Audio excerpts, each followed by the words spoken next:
মোরগ পোলাও বা বিরিয়ানি রান্না করে যদি কাচ্চির সুনাম পাওয়া যায় তাহলে বলেন তো কেমন লাগে। আসসালামু আলাইকুম, সবাই কেমন আছেন? আশা করছি ভালো আছেন।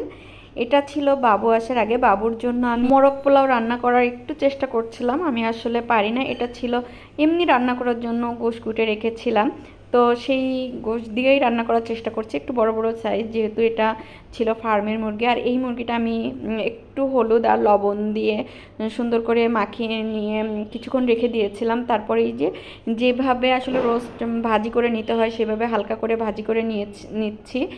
আর এটা ভাজি করে মানে বেশি ভাজি করা যাবে না, হালকা একটু একটু ভাজি করতে হবে। তারপরে এই যে একবার তুলে নিয়ে আবারও আর কিছু এটা বেশি ছিল না, অল্পই ছিল। আর এই যে আমি যে তেলটা দিয়ে মুরগি ভাজি করেছিলাম সেই তেলটা এর ভিতর আরেকটু ঘি দিয়ে আমি পেঁয়াজটা একটু লাল লাল করে ভাজি করে নিয়েছি। তার ভিতর একটু কাঁচামরিচ দিয়ে দিয়েছি। আর আমি একটু মশলা কষাই বেশি, এটা জানি না কে কেমন, এক একটা মশলা দিই আর একটু করে কষাই, একবারে সব মশলা ওইভাবে দিই না। তারপর এই যে আমি পানি দিয়ে নিলাম। প্রথমে আমি আসলে যে বাটা মশলাগুলো আছে সেগুলো দিয়ে কষিয়ে নিয়েছি, তারপর শুকনো মশলাগুলো দিয়েছি, হলুদ কিন্তু দেইনি। আর দিয়েছি রোস্টের মশলা, যেহেতু মোরগ পোলাও রান্না করতে চাচ্ছি আমি, এটা রোস্টের মশলা দিয়েই মুরগিটাকে আমি রান্না করে নিলাম। আর এই যে রান্না করা প্রায় শেষের দিকে আমি কিন্তু পানি দিয়ে প্রথমে কষিয়ে নিয়েছি। আমার কাছে মনে হয় যে একটু বেশি রান্না করলে এর ভেতর আসলে কাঁচা কাঁচা ভাবটা থাকে না। তারপর দুধ দিয়ে, যেভাবে গরুর দুধ যেটা দিয়ে আমি সুন্দর করে আবারও কষিয়ে একটু রান্না করে নিয়েছি। আসলে এটা ছিল যেটা রোস্ট রান্না করতে হয় সেভাবেই আমি রান্না করে নিয়েছি। আর এই যে তেল হালকা হালকা মশলা ছিল এর ভেতর আমি ঘি দিয়ে নিলাম, ঘি দিয়ে আমি পোলাওটা রান্না করে নিব। তো পোলাওটা রান্না করার আগে তো সুন্দর করে কষিয়ে নিলাম। আর এর ভেতর মেপে যেভাবে পোলাওটা সাদা পোলাও রান্না করতে হয় সেভাবেই পানি দিয়ে দিলাম। আর পানি দিয়ে সুন্দর করে রান্না করে নিচ্ছি। আর এটা 80% মতো সিদ্ধ হবে, ফুল সিদ্ধ করা যাবে না।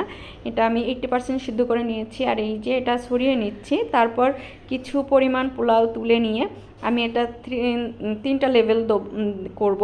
তো প্রথমে এক লেভেলে আমি এটা মাংসটা দিয়ে একটু ঘি দিয়ে আর দিয়েছি জর্দার একটু কালার দিয়ে আমি করে তাতে পেঁয়াজের বেরেস্তা দিলাম।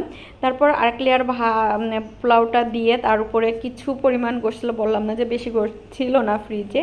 তো তারপর আরেক লেয়ার গোশ দিয়ে আর একটু জর্দার কালার দিয়ে, তো তার উপর যেটুকু পোলাও ছিল ততটুকু দিয়ে দিলাম। দিয়ে দেওয়ার পরে এটা সুন্দর করে আমি সেট করে দিচ্ছি। তার উপর আমি এখন দিয়ে দিব কিছু পেঁয়াজের বেরেস্তা এবং দিয়ে দিব, এটা সুন্দর করে দিয়ে দেবে। দেখেন সুন্দর একটা মানে পেঁয়াজ বেরেস্তা দিলে ভাতের একটা ফুল এটাই চেঞ্জ হয়ে যায়, বা পোলাওয়ের উপরে দিলে খুব ভালো লাগে দেখতে। এবং ঘি দিয়ে দিয়েছি এবং সাথে দিয়ে দিলাম জর্দার যে কালারটা দুধে একটু মিক্সড করা ছিল সেটাও উপরে ছড়িয়ে দিলাম। আর এটার জন্য আসলে বেশি ভালো লাগছে।